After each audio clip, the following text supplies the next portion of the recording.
The world tilted sideways and Gabrielle Morrison's knees hit the kitchen floor with a crack that echoed through the tiny apartment. Her vision blurred, dark spots dancing across the peeling linoleum as her daughter's voices seemed to come from underwater. The fever had been climbing for days, maybe weeks. She'd lost track. All she knew was that her body had finally given up.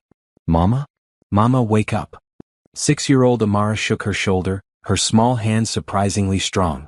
Her twin sister, Aisha, stood frozen by the refrigerator, eyes wide with terror. Gabrielle tried to speak, to tell them she was okay, that everything would be fine like she always did. But her tongue felt thick and useless. The room spun faster. She could feel herself sliding away, consciousness slipping through her fingers like water. We have to get help. Amara grabbed Aisha's hand. Come on. The twins ran. Out the apartment door, down the 3 flights of stairs, their footsteps pounding against concrete. They burst through the building's front entrance into the bright October morning, looking desperately for anyone who could help their mama. Across the parking lot, a tall man in jeans and a blue t-shirt bent over the open hood of a sleek black car. Tools lay scattered on a cloth beside him. His dark hair caught the sunlight as he worked, completely absorbed in whatever engine problem he was solving. Please? Please help us. Amara screamed, dragging Aisha toward him. Our mama won't wake up. She fell down and she won't wake up. Julian Torres straightened instantly, his hand still holding a wrench. He saw 2 little girls running toward him, tears streaming down their brown faces, terror in their eyes. Everything else disappeared. The conference call he was supposed to join in 10 minutes, the engine trouble that had made him pull over, the fact that he was already late. None of it mattered. Show me, he said, dropping the wrench and running with them. The girls led him up the stairs, their small legs moving as fast as they could. Julian took the steps 3 at a time. They reached apartment 3C, door still hanging open. Inside, a young woman lay motionless on the kitchen floor, her dark skin pale and covered in sweat. She wore faded scrubs with a coffee stain down the front. Her breathing was shallow, rapid. Julian knelt beside her, checking her pulse. Fast and weak. Her skin burned under his fingers. He pulled out his phone and dialed 911. I need an ambulance. Woman in her late 20s, unconscious, high fever, pulse rapid and thready. He rattled off the address while gently turning Gabrielle onto her side. She's breathing but unresponsive. Yes, I'll stay on the line. Amara clutched Aisha, both girls sobbing now. Julian looked at them, his heart breaking. They looked terrified, alone. Their clothes were clean but worn thin. The apartment was neat but nearly bare. A box of cereal sat on the counter next to a few cans of soup. The refrigerator hummed loudly, probably on its last legs. What's your mama's name? Julian asked gently. Gabrielle, Amara whispered. Gabrielle Morrison. Is she going to die? Our daddy died and now is mama going to die too? No, Julian said firmly. The ambulance is coming. Your mama is going to be okay. He prayed he wasn't lying. The paramedics arrived 6 minutes later. Julian gave them all the information he had while they loaded Gabrielle onto a stretcher. She stirred slightly, mumbling something incoherent. Are you family? One paramedic asked. No, but I'm staying with them. These girls need someone. Julian looked at Amara and Aisha. Do you have anyone else? Grandparents? Aunts? Uncles? Both girls shook their heads. Just Mama, Aisha said, speaking for the first time. Daddy's gone. Mama says we don't have nobody else. Julian made a decision in that moment that would change everything. I'm coming to the hospital with you. Girls, grab whatever you need for a few hours. Quickly. They ran to their small bedroom and returned with a backpack and a stuffed rabbit. Julian noticed they didn't grab tablets or phones. Because they probably didn't have any. At the hospital, Julian sat with the twins in the emergency room waiting area. He called his assistant, Margaret, explaining the situation. I need you to reschedule everything today. Now I don't know how long. Just handle it. He bought the girls juice and crackers from the vending machine. They ate like they hadn't seen food in days. That observation made his stomach turn. 2 hours passed before a doctor emerged. Family of Gabrielle Morrison? Julian stood. I'm the only one here for her. How is she? The doctor looked at the girls, then at Julian, clearly confused about the relationship. She has severe pneumonia and significant anemia. Her blood work shows signs of malnutrition. How long has she been sick? I don't know. I just found her this morning. Well, she's lucky you did. Another day and we'd be looking at organ failure. She's stable now on 4 antibiotics and fluids. But she's going to need significant recovery time and follow-up care. Do you know if she has insurance? Julian saw the worry flash across Amara's face. The girl was 6 years old and already knew what that question meant. Already knew the answer would be bad. I'll handle all the costs, Julian said. Whatever she needs. Best care available. The doctor's eyebrows rose, but he nodded.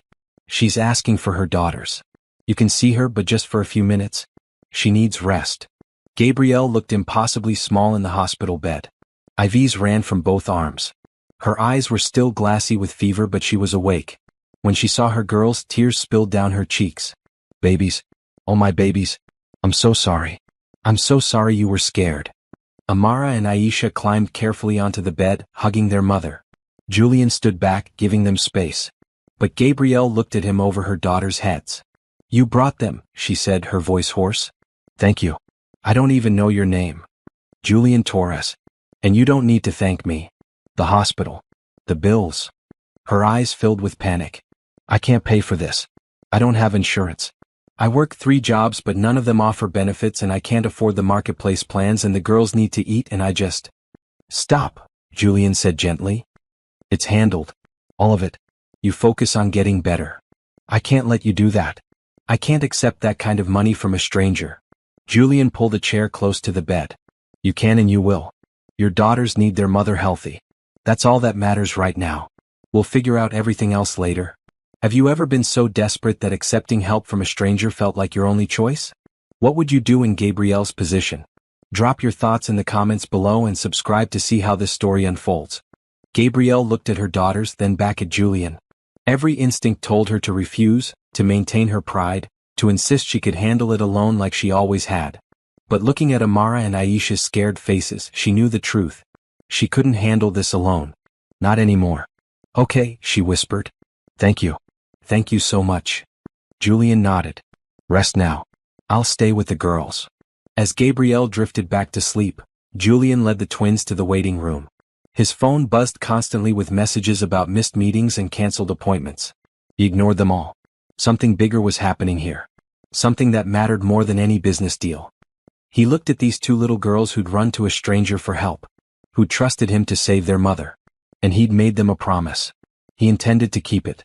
Whatever it took. The hospital kept Gabrielle for 3 days. Julian visited every morning and evening, bringing the twins with him. During the days, his assistant Margaret watched them at his office downtown. She'd raised 4 kids of her own and took to Amara and Aisha immediately, keeping them entertained with coloring books and stories. On the 2nd day, Julian sat beside Gabrielle's bed while the twins napped on the small couch by the window. She looked better. The color was returning to her face, and the fever had finally broken. But her eyes held a sadness that went deeper than physical illness. Tell me what happened, Julian said quietly. How did you get here? Gabrielle looked at her sleeping daughters. My husband, Terrence, died 2 years ago. Construction accident. Scaffolding collapse. The company said it was his fault, that he hadn't followed safety protocols. They fought the claim. We got nothing. No life insurance, no settlement, nothing. I'm sorry. I had a good job before, administrative work at a law firm. But I couldn't afford childcare for 2 kids on 1 salary. I tried to make it work, but I kept missing days when they got sick. Eventually they let me go. Said I wasn't reliable. Julian felt anger rise in his chest. So you started working multiple jobs. Gas station overnight shift for nights a week. Cleaning offices on the weekends. Waitressing whenever I could fit it in. The girls are in school during the day, so I sleep then when I can. Or I did until I got sick. How long have you been sick? Gabrielle looked away. A month maybe. It started as a cold. But I couldn't afford to miss work or see a doctor. I just kept pushing through. And then I wasn't eating much. The girls needed food more than I did. You were starving yourself to feed your children. I was doing what any mother would do. Julian shook his head. Gabrielle, you almost died. If the twins hadn't found me, if I'd been 5 minutes later leaving that parking lot. But you weren't. She met his eyes. Why are you doing this? You don't know me. Why are you paying for all of this? Julian was quiet for a moment. 3 years ago my wife died. Car accident. I was left alone with our daughter, Sophia. She's 7 now. 4 months after, I felt like I was drowning. I had money, resources, help. And I still barely made it through. I can't imagine doing it alone with nothing, working 3 jobs trying to survive. When those little girls ran up to me crying, all I could think was that could have been Sophia. That could have been me if I didn't have everything I have. Gabrielle's eyes filled with tears. I'm sorry about your wife. And I'm sorry about your husband. But we're both still here. And we both have daughters who need us. So let me help. Not because you need charity, but because no one should have to go through what you've been through alone. The doctor came in that afternoon with test results. Besides the pneumonia and anemia, Gabrielle had lost dangerous amounts of weight. Her body had been running on empty for months. She needed at least 6 weeks of rest and proper nutrition before she could even think about working again. 6 weeks. Gabrielle's voice rose in panic. I can't take 6 weeks off. I'll lose all my jobs. We'll lose the apartment. We'll end up on the street. Julian stood. No, you won't. Here's what's going to happen. My property has a guest house. 3 bedrooms, fully furnished. You and the girls will stay there while you recover. I'll arrange for a doctor to check on you daily. The kitchen will be stocked with whatever you need. And when you're healthy enough, we'll figure out what comes next. Julian, I can't. That's too much. You can and you will. Think of your daughters, Gabrielle. Think of what they've been through. They need stability. They need to know their mother will be okay. Gabrielle looked at Amara and Aisha, still sleeping peacefully. They looked so small, so vulnerable. She thought about the apartment with its broken heater and thin walls. She thought about the nights she'd lie awake worrying about how to pay for food, how to keep them safe, how to give them anything close to a normal childhood. I'll pay you back, she said finally. Every penny. I don't know how long it'll take, but I'll pay you back. We'll talk about that later. Right now, focus on getting well. On the 3rd day, Gabrielle was discharged. Julian picked them up in a different car, a large SUV with car seats already installed in the back. The twins climbed in excitedly, amazed by the leather seats and the screen that played movies. The drive took 30 minutes, leaving the city behind for rolling hills and open space. Amara and Aisha pressed their faces to the windows, pointing at horses in distant fields and houses bigger than any building in their neighborhood. Julian's property sat behind tall hedges and an automatic gate. The main house was beautiful but not ostentatious, a modern design with lots of windows and clean lines. The guest house sat 50 yards away, connected by a stone pathway through gardens just starting to show autumn colors. This is where we're staying? Aisha whispered. For as long as you need, Julian said. The guest house was bigger than any place Gabrielle had ever lived. The kitchen had new appliances and granite counters. The living room had comfortable furniture and a large TV. The bedrooms had real beds with thick mattresses and soft blankets. Amara and Aisha ran through every room, their laughter echoing off the walls. There's food in the kitchen, Julian said. My housekeeper Rosa stocked everything. If you need anything else, just let her know. She comes by the main house every day. She's excited to meet you all properly.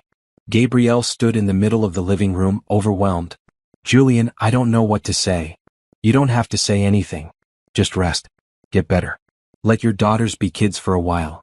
That night, after Julian left, Gabrielle made dinner for the first time in months without worrying about how much everything cost. Real chicken, fresh vegetables, milk for the girls. They sat at the table together and Amara said, Mama, is this real? Are we really going to stay here? For a little while, baby. I like Mr. Julian, Aisha said. He's nice. And he has kind eyes. Gabrielle thought about that. Kind eyes. Yes, that was exactly right. Julian Torres had kind eyes. And he'd saved their lives without asking for anything in return. She didn't understand it, couldn't quite believe it was real. But sitting in this warm house with her daughters, with full plates in front of them and safety surrounding them, she let herself feel something she hadn't felt in 2 years. Hope. The first week in the guest house felt like a dream Gabrielle was afraid to wake from. Dr. Patricia Reeves came every morning to check her vitals, adjust her medications, and ensure she was following the recovery plan. The doctor was a warm woman in her 50s who made house calls as a favor to Julian.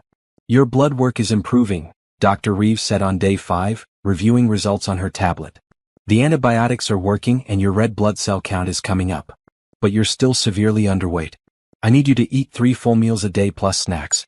Your body has been in starvation mode. We need to reverse that. I'm eating, Gabrielle said. More than I have in months. Good. Keep it up. And rest. I know you're used to pushing through, but your body needs time to heal. After the doctor left, Gabrielle sat on the back porch with coffee, watching Amara and Aisha play in the yard. They looked different already. Less anxious, more like regular kids. They'd found a rope swing on an old oak tree and were taking turns, their laughter carrying on the autumn breeze. A voice called from the path. "Hello? Mrs. Morrison?" A little girl appeared, maybe 7 years old, with long dark hair and 2 braids. She wore a red dress and white sneakers. Behind her, Julian approached with an apologetic smile. "I hope we're not intruding," he said. "Sophia has been asking about the twins all week. She saw them playing from the house." "Can I play with them?" Sophia asked, bouncing on her toes. "Please? I don't have anyone to play with usually." "Of course," Gabrielle said. "Girls, come meet Sophia." The 3 children circled each other for about 30 seconds before Sophia grabbed their hands and pulled them toward the swing. Within minutes, they were racing around the yard like they'd known each other forever. Julian sat in the chair beside Gabrielle. "How are you feeling?" "Really? Tired still. But better. The doctor says I'm improving." "That's good. I'm glad." They sat in comfortable silence, watching the girls play. Julian had visited every day, sometimes just for a few minutes, sometimes staying for an hour. He always brought something small. Fresh flowers, books for the twins, a soft blanket. Never anything too extravagant but thoughtful. "Why don't you have people?" Julian asked. "Family, I mean." The twins said, "You don't have anyone." Gabrielle sighed. "My parents died in a fire when I was 19. House fire, electrical problem. I was at college, came home to nothing. No siblings.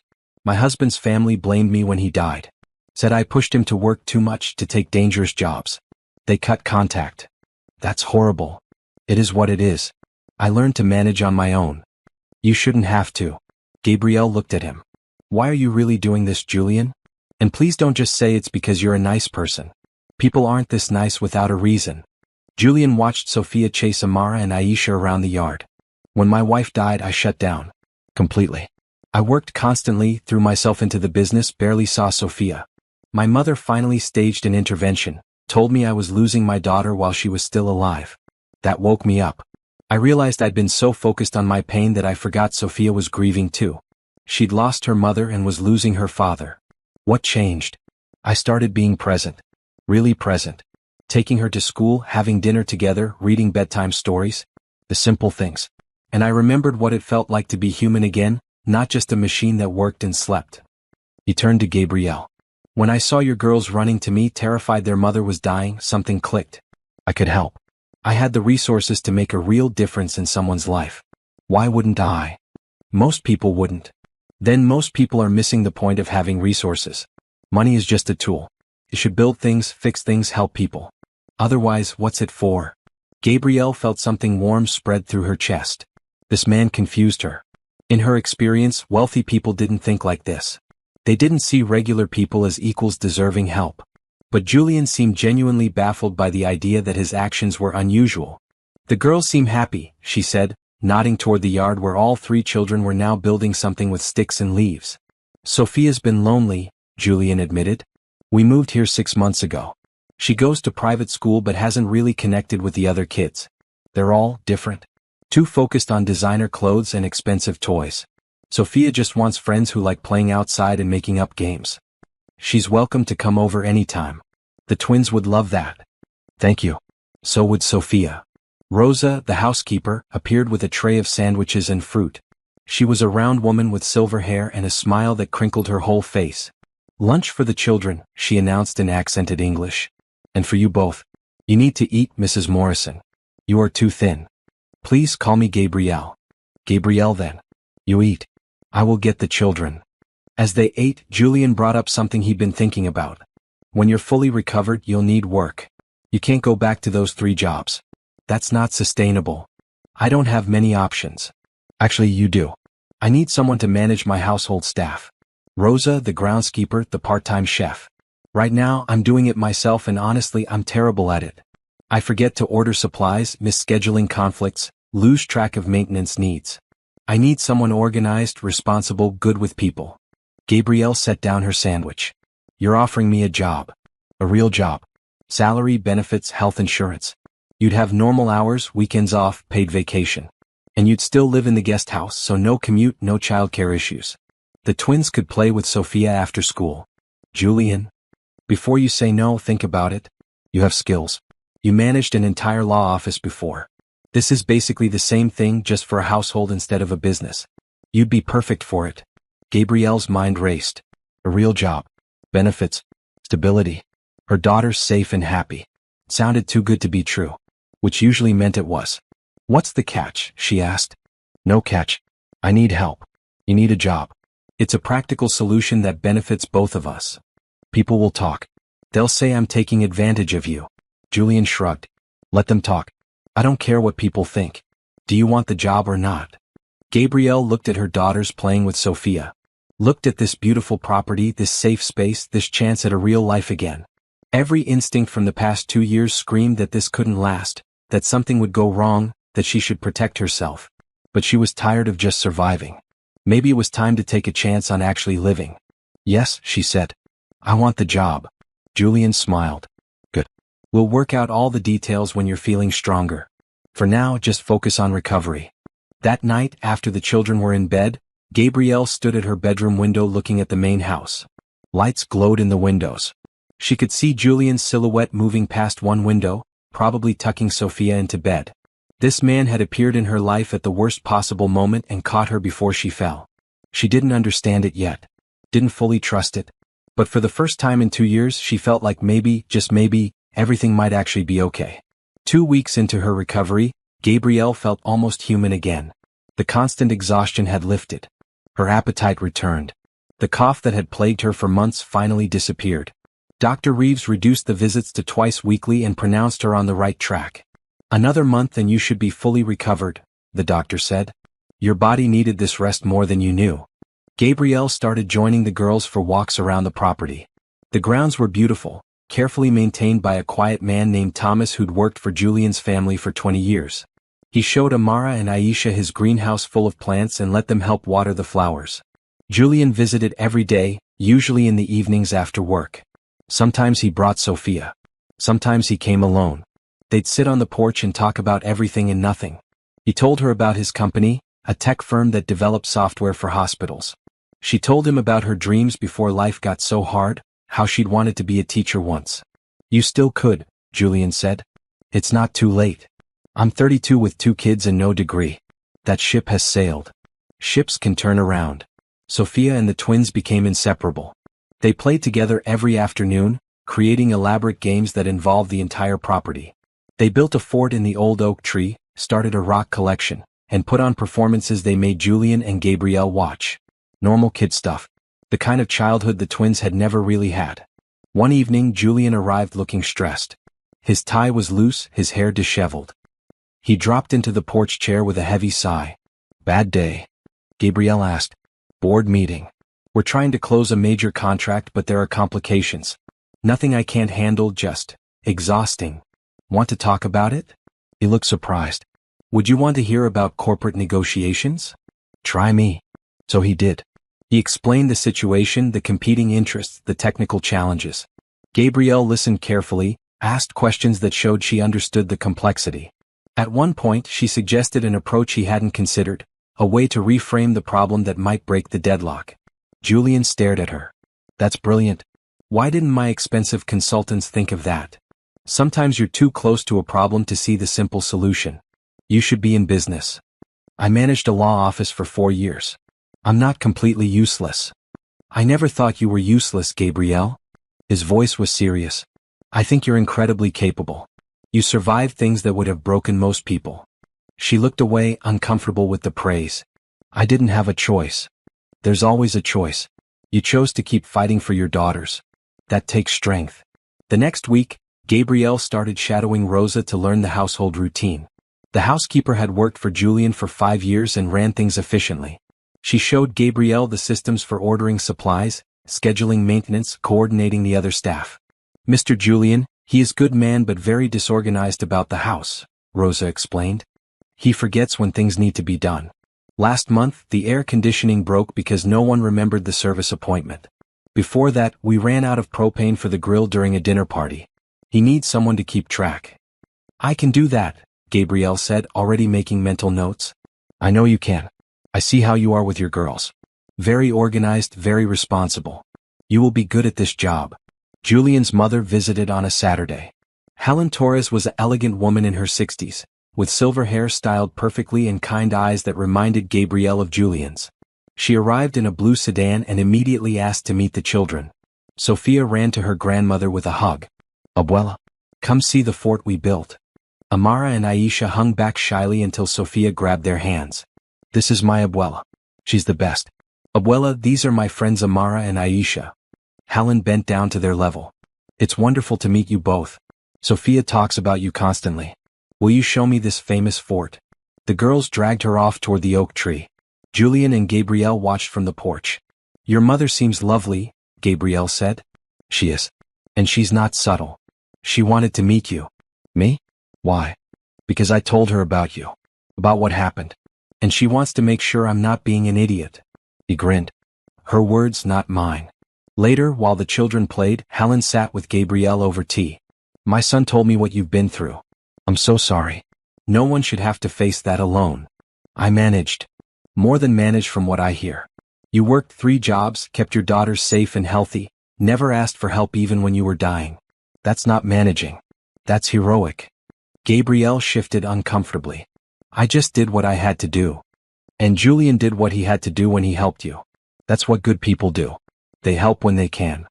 Helen set down her teacup. "My son has been lonely for a long time. After his wife died, he threw himself into work, into being a father. He forgot how to be a person. But lately he smiles more, laughs more. He tells me about his day, about conversations, about ideas. I haven't seen him this engaged with life in 3 years. I'm glad he's doing better. It's because of you. And your daughters. You've reminded him that life is about more than just surviving. It's about connection, about caring for others, about being present." "I think that goes both ways," Gabrielle admitted. "He saved my life. Literally and figuratively." Helen smiled. "Then you've saved each other. That's how it should work." That evening, after Helen left, Julian stayed for dinner. Gabrielle cooked pasta with vegetables, and the 4 children ate together at the kitchen table, talking over each other in their excitement to share the day's adventures. Julian helped clean up while Gabrielle put the twins to bed. When she came back downstairs, she found him loading the dishwasher with an expression of intense concentration. "You don't have to do that," she said. "I want to. Besides, I'm trying to be less useless around the house." She laughed. "You're not useless. You're a CEO. You run a company. I can negotiate a $50 million contract, but I can't remember to order paper towels. Priorities, right?" They finished the dishes together, working in comfortable silence. Gabrielle was acutely aware of his presence, the way he moved, the sound of his breathing. She'd been so focused on survival for so long that she'd forgotten what it felt like to simply enjoy someone's company. "Thank you for today," Julian said as he prepared to leave. "For dinner, for letting my mother interrogate you, for everything. You don't have to thank me. You've done so much more. I don't think of it as keeping score. I think we're just helping each other." After he left, Gabrielle sat on the porch alone. The night was cool, stars visible in the clear sky. Somewhere in the distance, an owl hooted. She thought about Helen's words about how they'd saved each other. Maybe it was true. Maybe that's what people were supposed to do. Save each other, one small kindness at a time. She wasn't sure what was happening between her and Julian. But whatever it was, it felt like hope. And hope was something she hadn't felt in a very long time. 4 weeks after collapsing in her kitchen, Gabrielle officially started work. Her first day began at 9 in the morning, a luxury after years of overnight shifts.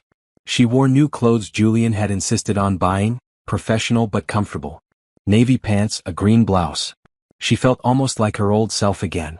Rosa spent the morning training her on the computer systems. Julian had everything organized digitally, or tried to. The reality was a mess of spreadsheets, reminders, and notes that never seemed to connect to each other. "See," Rosa said, gesturing at the screen. "He tries very hard. But it needs one person to manage it all, to see the big picture." Gabrielle studied the systems for an hour, then started reorganizing.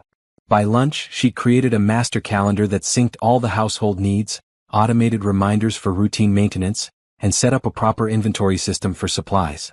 Rosa looked at the new setup with wide eyes. "You did this in one morning? I used to manage 3 attorneys and all their cases, court dates, and client meetings. This is actually simpler." Thomas, the groundskeeper, stopped by to introduce himself properly. He was a man of few words but genuine warmth. "It's good to have someone in charge again. Mr. Julian, he means well but he forgets things. Last month, I had to replant the entire rose garden because no one ordered the fertilizer on time. That won't happen again, Gabrielle promised. The part-time chef, a young woman named Claire, came by in the afternoon. She cooked 3 evenings a week for Julian and Sophia. I never know what groceries are available, she complained. Sometimes I plan a menu and we're missing key ingredients. It makes my job really hard. Gabrielle added her to the system, set up a shared menu planning calendar, and created an automated grocery order that synced with Claire's menus. Try this and let me know if it helps. By the end of the first week, Gabrielle had the household running smoothly. Julian noticed immediately. How did you fix the coffee maker? He asked Friday evening. I called the company Thomas recommended. They came out yesterday. But I've been trying to get them to come for 3 weeks. I know. I read your emails. You kept forgetting to follow up. I handled it. He laughed. You're making me look bad. I'm making your life easier. That's what you hired me for. The twins thrived with the new routine. They attended a good public school within walking distance, made friends, joined after-school activities. Amara started taking art classes. Aisha joined a soccer team. They were just normal kids now without the weight of worry they'd carried for so long. Every afternoon, Sophia came over after school. The 3 girls did homework together, then played until dinner. Julian often stayed, eating with them, helping with math problems, listening to their stories about the day. One evening, Aisha asked, Mr. Julian, why don't you have a wife anymore? Aisha, Gabrielle said sharply. That's not polite. It's okay, Julian said. He knelt to Aisha's level. My wife died a few years ago. I miss her a lot. But I still have Sophia, and that makes me happy. Our daddy died too, Amara said. We miss him every day. I bet you do. That's okay. It's okay to miss people we love. Sophia hugged her father. But we're not alone anymore. We have each other now. The simple statement hung in the air. We have each other now. It was true in a way that surprised Gabrielle. Over the past month, they'd become something like a family. Not replacing what was lost but building something new. Julian caught her eye over the children's heads. Something passed between them, an understanding that couldn't be put into words. The staff Christmas party was in December. Julian's company threw an elaborate event for all employees and household staff. Gabrielle hadn't planned to attend, but Rosa insisted. You work for him now. You should go. Besides, it will be fun. I don't have anything to wear to something like that. Rosa smiled mysteriously. Check your closet. Gabrielle found a beautiful red dress hanging in her bedroom, along with a note from Helen. Every woman needs a dress that makes her feel special. Enjoy the party. Helen. The party was held at a hotel ballroom downtown. Gabrielle rode with Julian and Sophia, feeling nervous and out of place. The dress fit perfectly, but she couldn't remember the last time she'd been to something like this. You look beautiful, Julian said when she emerged. He wore a dark suit and looked impossibly handsome. The party was bigger than she expected, at least 200 people. Julian introduced her to everyone as his household manager, and people were gracious and friendly. She met other employees, their families, Julian's business partners. His business partner, Richard Chin, was particularly interested in talking to her. Julian says you've completely revolutionized how his household runs. I tried to get him to hire someone for years.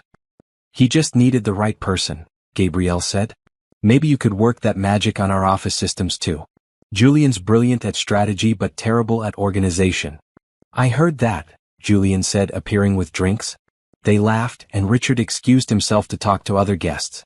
Julian handed Gabrielle a glass of wine. Are you having fun? He asked. More than I expected. Your employees seem to really like working for you. I try to treat people well. Pay fairly, respect their time, acknowledge their work. It's not complicated. It's rarer than you think. They stood together watching the party. Sophia was on the dance floor with Amara and Aisha, who'd been invited as Sophia's guests. The 3 girls spun and jumped to the music, completely unself-conscious. They're happy, Julian observed. They are. For the first time in a long time. What about you? Are you happy? Gabrielle considered the question. 2 months ago, she'd been dying on her kitchen floor, out of options and out of hope.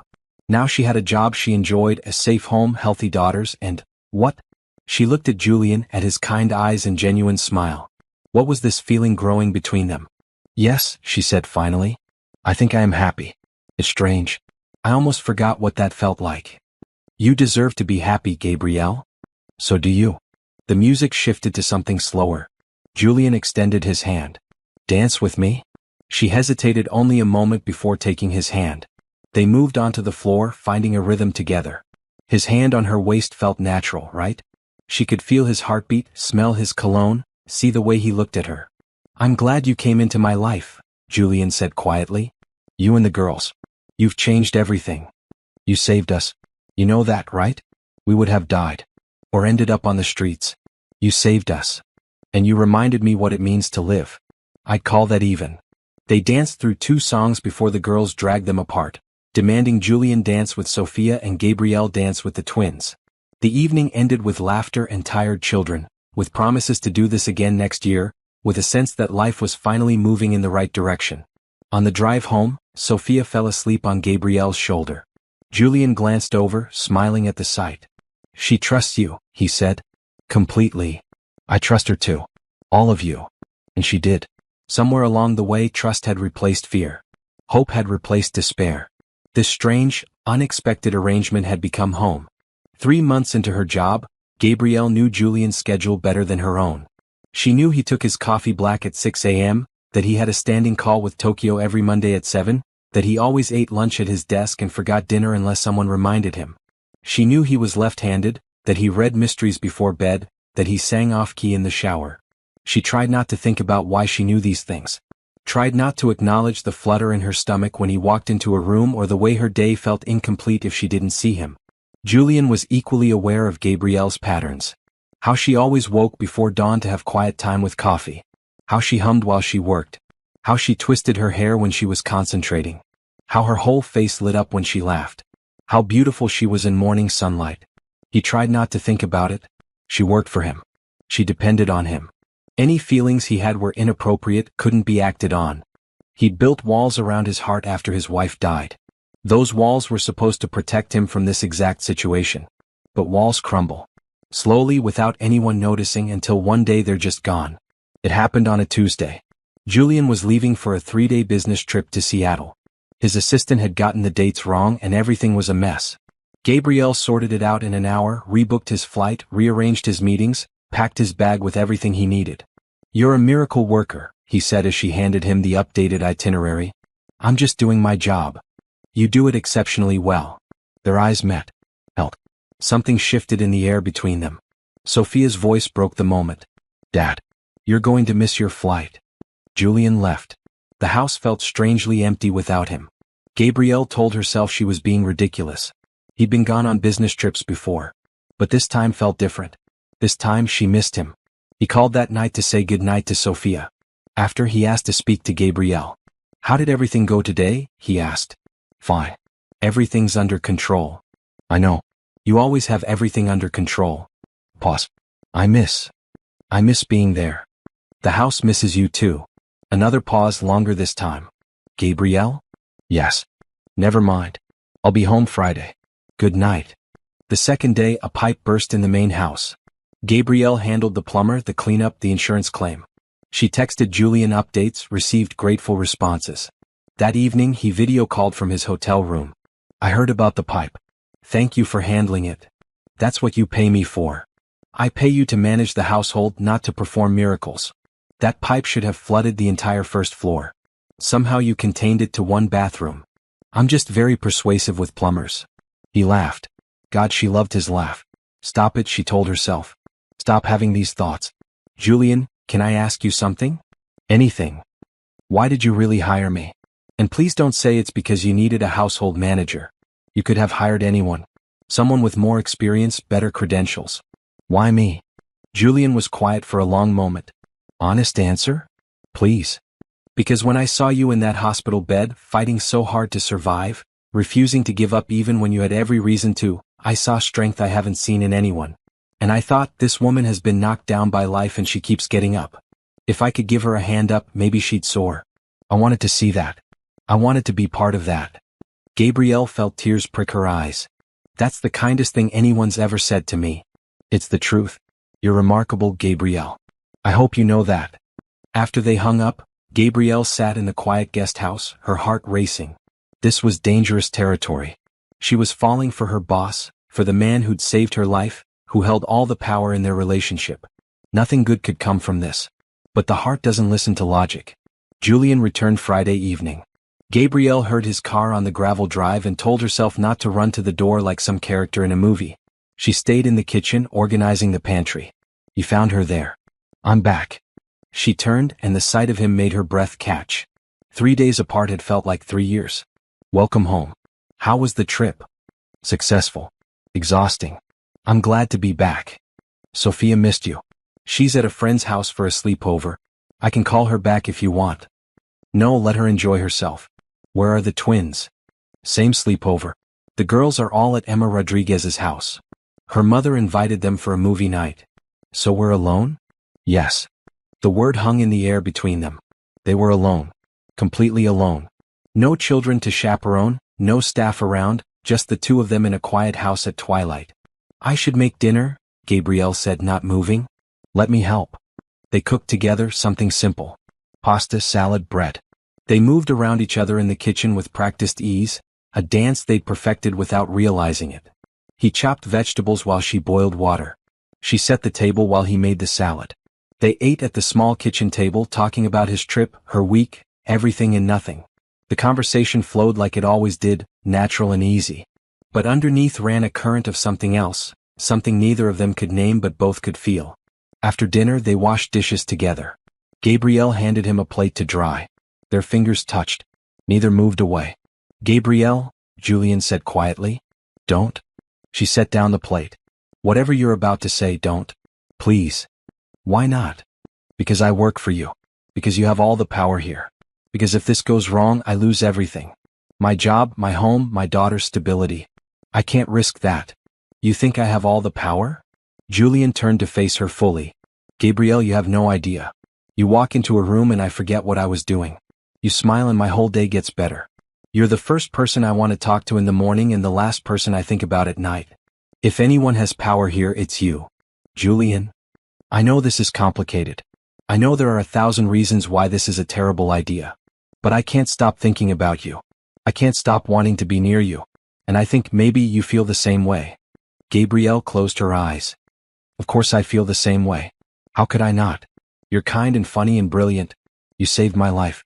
You gave me and my daughters a future. You're..." She opened her eyes. "You're everything. And that's exactly the problem."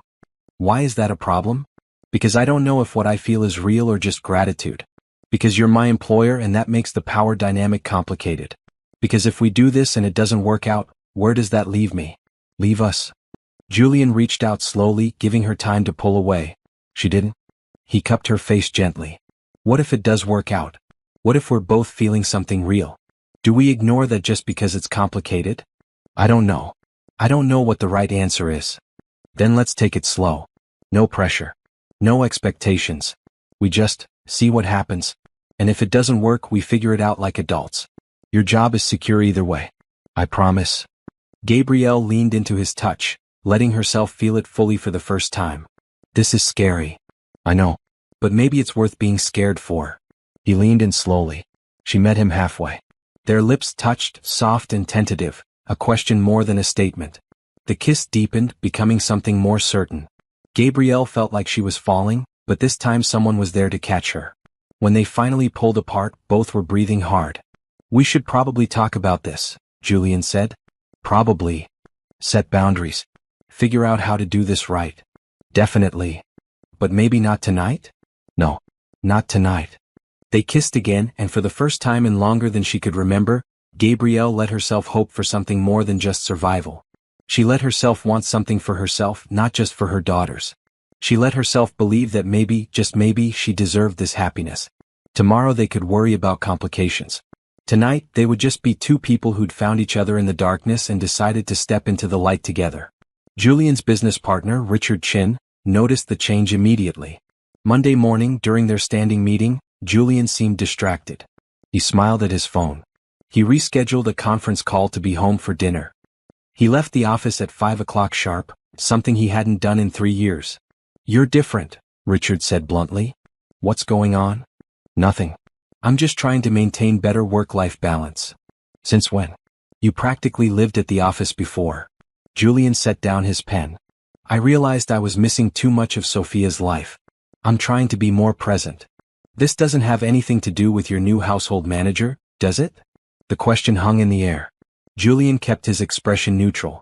What makes you say that? Come on, Julian. I'm your best friend. I know you. You've been different since she started working for you. Happier. More engaged. And now you're rushing home every night. It doesn't take a genius to connect the dots. It's complicated. I'm sure it is. She works for you. That makes it very complicated. We're taking it slow. Being careful. Richard leaned forward. Are you sure about this? I mean, really sure? Because from the outside, it looks like she showed up in your life at her lowest point, completely dependent on you, and now you're in a relationship. That's concerning. What are you saying? I'm saying that the power dynamic here is really skewed. She needed help desperately. You provided it. Now she works for you and lives on your property. How much choice does she really have if you express interest? Can she really say no without risking everything? Julian felt anger flash through him. You think I'm taking advantage of her? I think the situation is problematic whether you intend it to be or not. And I think you need to be very careful about how you proceed. For both your sakes. The conversation bothered Julian for the rest of the day. Was Richard right? Had he put Gabrielle in an impossible position? She said she had feelings for him, but how much of that was genuine and how much was obligation? He arrived home to find Gabrielle in the main house kitchen, preparing dinner for the children. She smiled when she saw him, the same warm smile that made his heart skip. How was your day? She asked. Fine. Richard asked about us. Her smile faded. What did you tell him? The truth. That we're seeing where this goes. What did he say? Julian hesitated. He's concerned about the power dynamic. About whether you really have a choice in this situation. Gabrielle set down the wooden spoon she'd been holding. Do you think that's true? Do you think I'm with you because I feel obligated? I don't know. How can either of us know for sure? So what are you saying? That we should stop this before it goes any further? I'm saying maybe Richard has a point. Maybe we moved too fast. Maybe we need to step back and think about this more carefully. The hurt in Gabrielle's eyes cut through him. Right. Of course. I understand. Gabrielle? No, you're right. This was a mistake. Let's just forget it happened and go back to being employer and employee. That's simpler for everyone. She turned back to the stove, her shoulders tense. Julian wanted to reach for her, to take back his words, to explain that he was just scared and overthinking everything. But the damage was done. Meanwhile, the household staff were having their own discussions. Thomas mentioned to Rosa that Mr. Julian seemed awfully friendly with Mrs. Morrison. Rosa defended them, but Claire, the chef, was more cynical. It's always the same story, Claire said. Rich man helps desperate woman, woman feels grateful, rich man takes advantage. I've seen it a dozen times. That's not what's happening here, Rosa insisted. Are you sure? He pays her salary, provides her housing, has complete control over her life. How is she supposed to say no if he wants more? You don't know what you're talking about. I know what I've seen. And this won't end well for her. It never does. The gossip spread. Other staff members weighed in. Some defended Julian and Gabrielle. Others saw it as inappropriate at best, exploitative at worst. By the end of the week, everyone on the property had an opinion. Gabrielle felt the change in atmosphere. The way people looked at her, whispered when she walked by. She heard fragments of conversations. Taking advantage. Gold digger. Using him. She threw herself into work, avoiding Julian except when absolutely necessary. The easy warmth between them vanished, replaced by stiff professionalism. Sophia noticed and asked Gabrielle if she was mad at her dad. Of course not, sweetie. We're both just busy. But the twins noticed too. Is Mr. Julian okay? Mara asked. He seems sad. He's fine. Just work stress. Gabrielle started looking at job listings online. Maybe she should leave before this got worse. Maybe she should take the twins and find somewhere else to live, somewhere where things weren't so complicated. She had money saved now, a good reference. She could start over. But the thought of leaving made her chest ache. This place had become home. These people had become family. And Julian. Julian was the first man she'd let herself care about since her husband died. The first person who saw her as more than just a struggling single mother. He saw her strength, her capability, her worth. Or did he? Maybe Richard was right. Maybe this whole thing was just Julian's savior complex and her desperate gratitude. Maybe there was nothing real here at all. Friday evening, Julian asked to speak with her privately. They met in the main house study, the door closed. The formal setting made Gabrielle's heart sink. "I've been thinking about everything," Julian began. "About what Richard said, about what people are saying. And I think we need to address this head-on. Okay? I need you to know that your job is secure no matter what happens between us personally. If you want to continue exploring this relationship, we can. If you want to end it, we can do that too. Either way, you and the twins have a place here for as long as you want. That doesn't change. That's very generous, but it doesn't solve the fundamental problem, does it? People will always question my motives. They'll always wonder if I'm using you or if you're taking advantage of me. And maybe they're right to wonder. I don't believe that. Don't you? You had doubts. That's why we had this conversation in the first place." Julian ran his hand through his hair, frustrated. "I had doubts because I care about you. Because I don't want to hurt you or put you in a position where you feel obligated. And I appreciate that. But the truth is, we can't escape the reality of our situation. You have money and power. I have neither. That imbalance will always be there, coloring everything. So what do we do?" Gabrielle looked at this man who'd changed her life. She thought about the past few months, about the happiness she'd felt, about the connection they'd built. She thought about her daughters, safe and thriving. She thought about the risk of losing all of it. "I think," she said slowly, "we need to be honest about what we both want. Not what we think we should want or what other people think. What we actually want."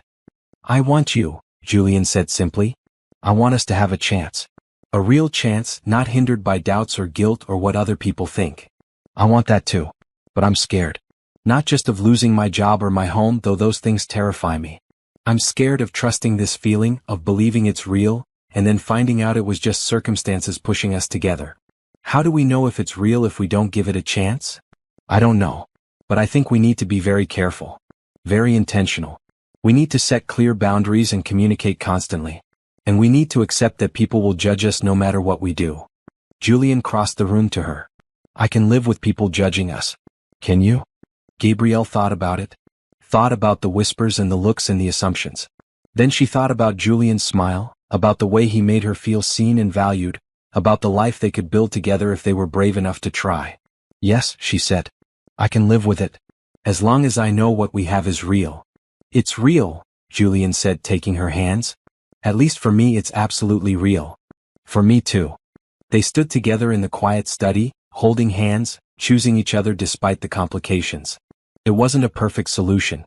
There would still be gossip, still be doubts, still be challenges ahead. But they were facing it together, with honesty and intention. And maybe that was enough. The next few weeks were careful and deliberate. Julian and Gabrielle agreed to keep their relationship private while they figured things out. No public displays of affection, no dramatic changes to their routine. Just quiet moments stolen between the demands of daily life. They had dinner together most evenings, all 5 of them around the table like a real family. After the children went to bed, Julian and Gabrielle would sit on the porch or in the study talking for hours. They shared stories about their marriages, their grief, their dreams for the future. "I loved my wife," Julian said one evening. "I want you to know that. What I feel for you doesn't diminish what I had with her. I understand. I love Terrence too. He was a good man, a good father. But he's gone. And I'm still here. We're both still here. Do you think they'd want us to be happy? To find love again? I think they'd want us to live. Really live, not just survive." Julian pulled her close. "Then let's live." But living openly proved complicated. Gabrielle overheard more gossip from the staff. Claire, the chef, made pointed comments about women who land on their feet. Thomas remained neutral but clearly uncomfortable. Only Rosa fully supported them. "Love is love," Rosa said firmly when Gabrielle expressed her concerns. "Mr. Julian is a good man. You're a good woman. The rest is nobody's business. People think I'm taking advantage of him. Let them think what they want. You know the truth. He knows the truth. That's what matters." Julian's mother, Helen, visited again in early April. She took one look at her son and Gabrielle together and smiled knowingly. "So it's finally happened," she said over tea. "What's happened?" Julian asked innocently. "Don't play dumb. You're in love with her. Anyone with eyes can see it." Gabrielle blushed. "Mrs. Torres.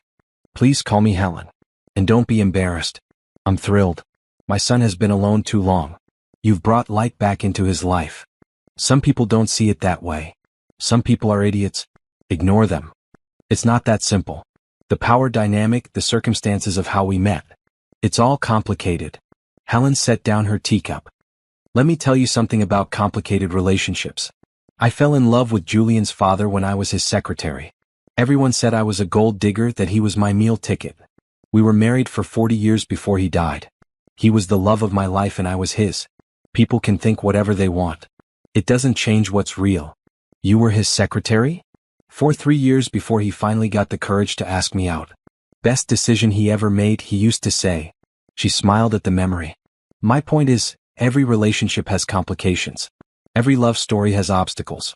What matters is whether you're willing to fight for it. I am, Gabrielle said. I just want to make sure we're doing this right. That I'm not taking advantage of his kindness. The fact that you worry about that proves you're not. A manipulator wouldn't care. You clearly do.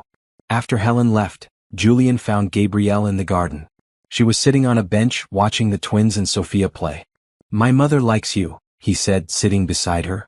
I like her too. She told me about how she and your father met. The secretary story?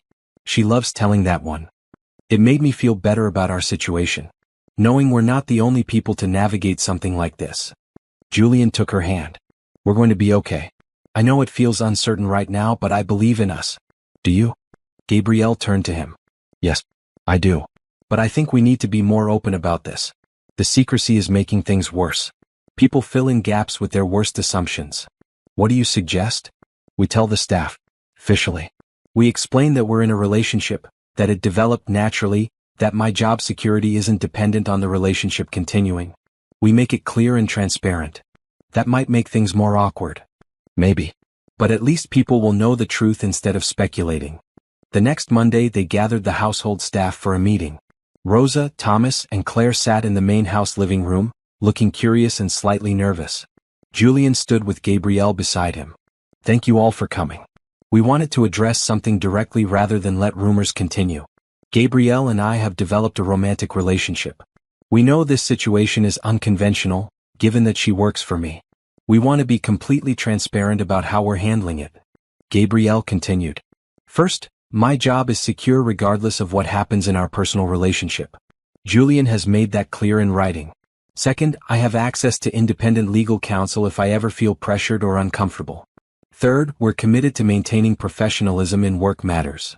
We're not asking for your approval, Julian said. But we do want you to understand that this is a mutual, consensual relationship between equals. Gabrielle is not being taken advantage of. She's not taking advantage of me. We're two adults who care about each other and are trying to navigate a complicated situation as honestly as possible. There was silence. Then Rosa stood and hugged them both. I am happy for you. Very happy. Thomas nodded slowly. I appreciate you being upfront about it. That takes courage.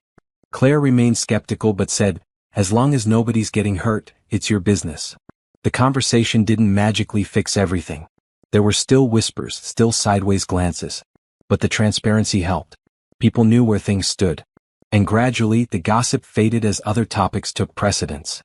Richard Chin remained unconvinced.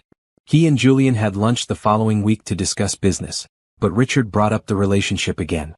I still think this is a bad idea, Richard said bluntly. I know you do. But it's my life, Richard. And I'm happy. Really happy. Doesn't that count for something? Of course it does. I just don't want to see you get hurt. Or worse, sued for harassment. That's not going to happen. Gabrielle has her own lawyer reviewing everything. We're doing this right. I hope so. For both your sakes. Despite Richard's concerns, Julian felt more certain than ever. The decision to be open about the relationship had lifted a weight off his shoulders. No more hiding, no more pretending. They were together and the world would just have to deal with it. One evening after the children were asleep, Julian and Gabrielle sat on the porch under the stars. Do you regret this? He asked. Any of it? Not even a little bit. Do you? No. You're the best thing that's happened to me in years. Even with all the complications? Especially with all the complications. They prove this is real. If it were easy, it might not be worth fighting for. Gabrielle leaned her head on his shoulder. Your mother said something similar. That every love story has obstacles. My mother is a wise woman. She also said her biggest regret was waiting so long to be with your father. That they wasted 3 years being professional when they could have been happy. Julian turned to look at her. What are you saying? I'm saying maybe we've been too cautious. Maybe we've let other people's opinions matter too much. We know what this is. We know it's real. So why are we still holding back? What do you want to do differently? I want to stop treating this like it might end tomorrow. I want to plan for a future. Together. Julian's heart swelled. I want that too. More than anything. They kissed under the stars, and for the first time, it felt like the beginning of something permanent rather than something fragile that might break. They'd been honest with themselves, with each other, with the world. Now they could finally just be together. All the doubts, all the concerns, all the outside voices faded away. What remained was simple and true: they loved each other. And that was enough. 6 months after their first kiss, Julian and Gabrielle settled into a rhythm that felt natural and right. The twins and Sophia were inseparable, calling themselves the Three Musketeers. They had sleepovers in the main house, built elaborate forts in the yard, and put on performances that required everyone to stop what they were doing and watch. Gabrielle continued managing the household with impressive efficiency. She'd streamlined every system, improved staff morale, and even helped Julian's company by applying her organizational skills to some of his business processes. Richard Chin had reluctantly admitted she was gifted at what she did. "I was wrong about her," Richard said during a golf game with Julian. "She's not using you. If anything, you got the better end of this deal. She's brilliant." "I know," Julian said, unable to hide his smile. "You're really happy. I haven't seen you like this since before. Well, before. I'm happy. Happier than I thought I could be again." "Then I'm happy for you. Both of you." Julian's relationship with Sophia deepened too.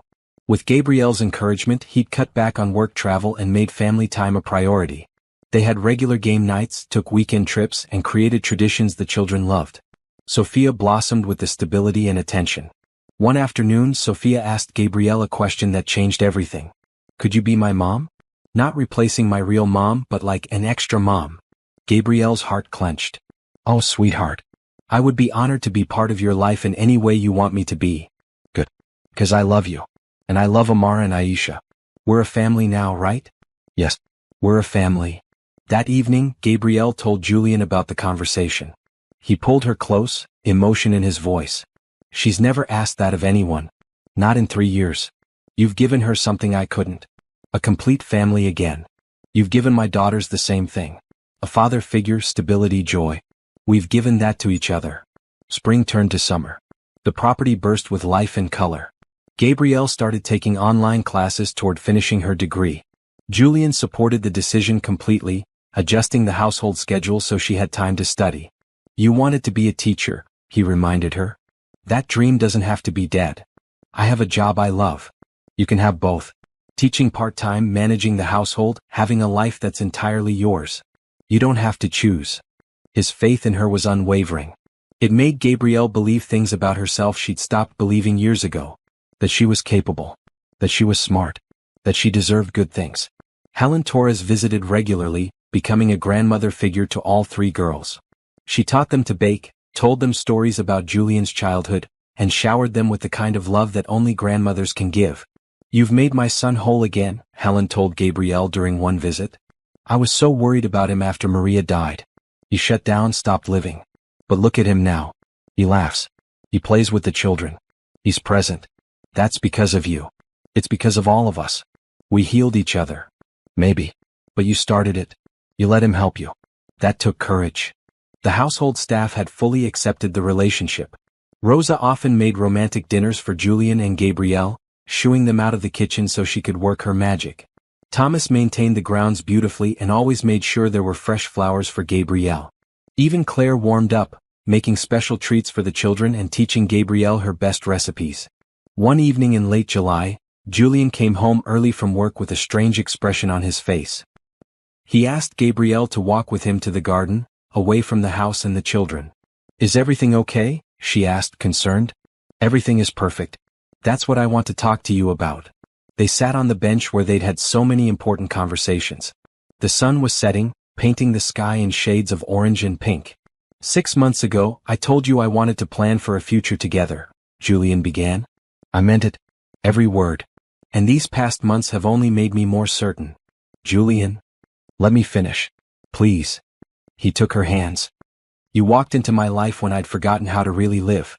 You reminded me what it means to love, to hope, to build something real. You've given Sophia a complete family. You've made my house a home. And you've made me happier than I ever thought I could be again. He reached into his pocket and pulled out a small blue box. Gabrielle's breath caught. I know we said we'd take things slow. I know there are still people who judge us. But I don't care about any of that anymore. I care about you. About us. About the life we're building together.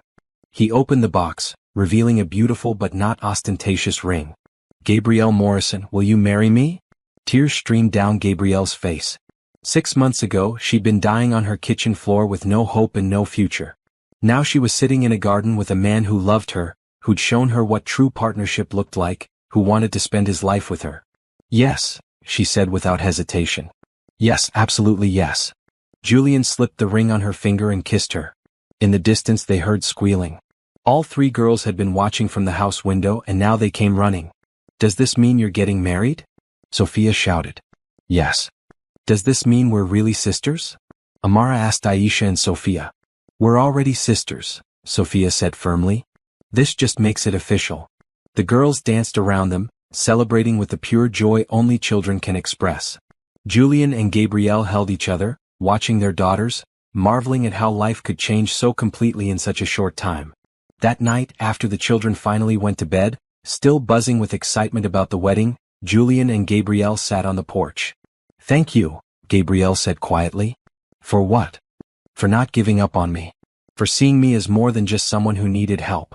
For loving me despite all the complications. Thank you for letting me in. For trusting me. For building this life with me. I was so scared when we met. Scared to accept help, scared to trust anyone, scared to hope for anything better.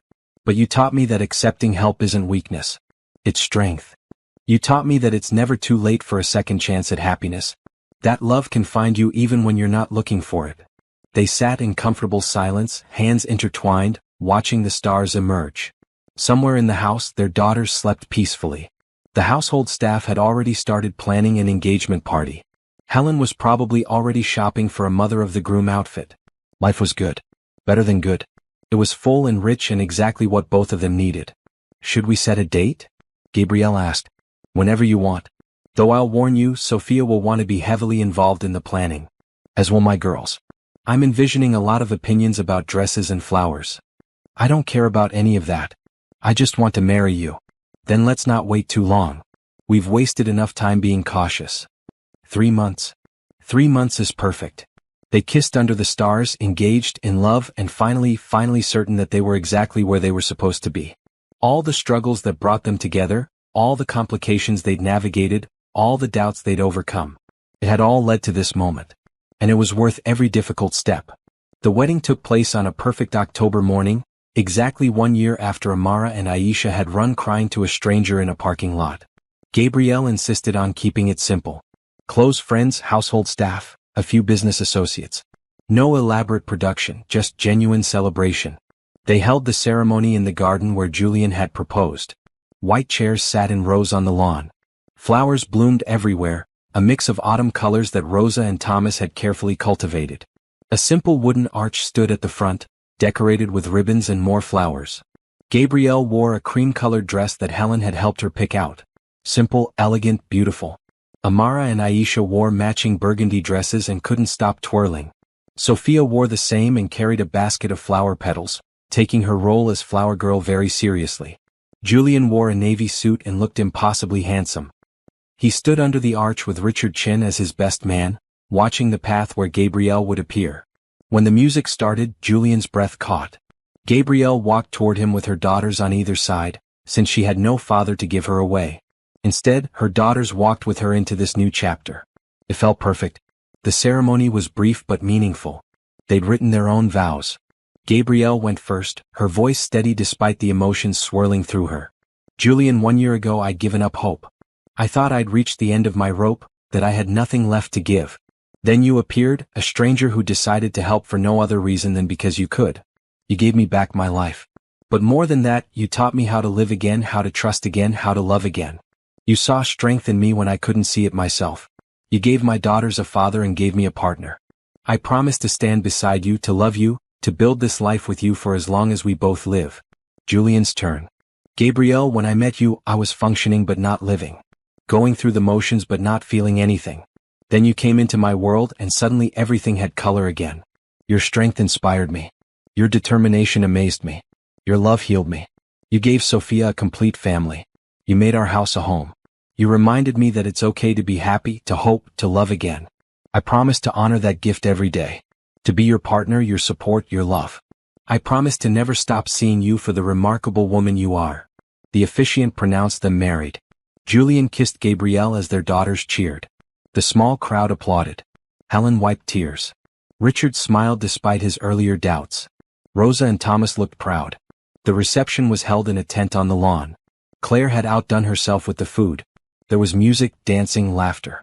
The three girls ran wild with joy, already plotting which bedroom would be whose once they all officially moved into the main house together. During the dinner, Richard Chin stood to give a toast. I'll be honest, when Julian first told me about Gabrielle, I was skeptical. The circumstances seemed too convenient, too complicated. I worried about my friend getting hurt. But I was wrong. Watching them together these past months, seeing how they support each other, how they built something real and strong, I realized I was looking at this all wrong. Sometimes life puts people together in unconventional ways. What matters isn't how they met, but what they build together. And what these two have built is remarkable. To Julian and Gabrielle. To Julian and Gabrielle, everyone echoed. Helen spoke next, her voice warm with emotion. I watched my son shut down after losing his first wife. I worried he'd never open his heart again. Gabrielle, you didn't just open his heart. You reminded him how to use it. You brought joy back to his life and gave my granddaughter the family she needed. Thank you. And welcome to our family officially. As the sun set and the party continued, Julian and Gabrielle stole a moment alone. They walked to the same bench in the garden where so much had happened between them. How are you feeling, Mrs. Torres? Julian asked. Strange. Good. Overwhelmed in the best way. She looked at her ring, still getting used to seeing it there. A year ago I was dying. Actually dying. And now I'm here, married to an incredible man with healthy, happy daughters and a whole new life. It doesn't seem real. It's real. We're real. Do you ever think about what would have happened if you hadn't been in that parking lot? If you'd left 5 minutes earlier or taken a different route? All the time. But you can't think about it too much or you'll drive yourself crazy. What matters is I was there. And you let me help. That took courage. Want to know what happens after their first year of marriage? Are you rooting for this beautiful family? Subscribe to our channel and comment below what you think their biggest challenge will be. Your support means everything. I was terrified. Every instinct told me not to trust it, not to accept help from a stranger. But something about your eyes. Sophia was right that first day. You have kind eyes. I saw that and decided to take a chance. Best decision you ever made? Second best. The best decision was saying yes when you proposed. They sat together watching their reception continue without them. The tent glowed with warm light. Their daughters danced with Helen. Rosa served cake. Thomas told stories that made everyone laugh. It was perfect. What do you think the future holds? Gabrielle asked. Honestly, I have no idea. But I know we'll face it together. The four of us, plus whoever else joins our family along the way. Whoever else? Julian grinned. I'm just saying 3 kids is an odd number. Might need to even it out. Gabrielle laughed. Let's survive the first year of marriage before we start planning expansions. Deal. They rejoined the party as the music shifted to something slow. Julian led Gabrielle to the dance floor for their first dance as husband and wife. As they swayed together, Gabrielle thought about the journey that had brought them here. She thought about the morning she'd collapsed, certain her daughters would end up alone and scared. She thought about the stranger who'd stopped to help. She thought about the hospital, the recovery, the job offer, the slow building of trust and then love. She thought about Terrence, her first husband, and knew he'd approve. He'd want her to be happy, to give their daughters a good life. This was a good life. Better than she'd dared to hope for. Julian pulled her closer. What are you thinking about? How lucky I am. How lucky we all are. Luck had nothing to do with it. We chose this. Every day we choose each other. That's not luck. That's love. The song ended but they kept dancing. Around them, their family and friends celebrated. Above them, stars began appearing in the darkening sky. Before them stretched a future full of promise and possibility. Gabrielle Morrison Torres had learned the hardest lesson of her life.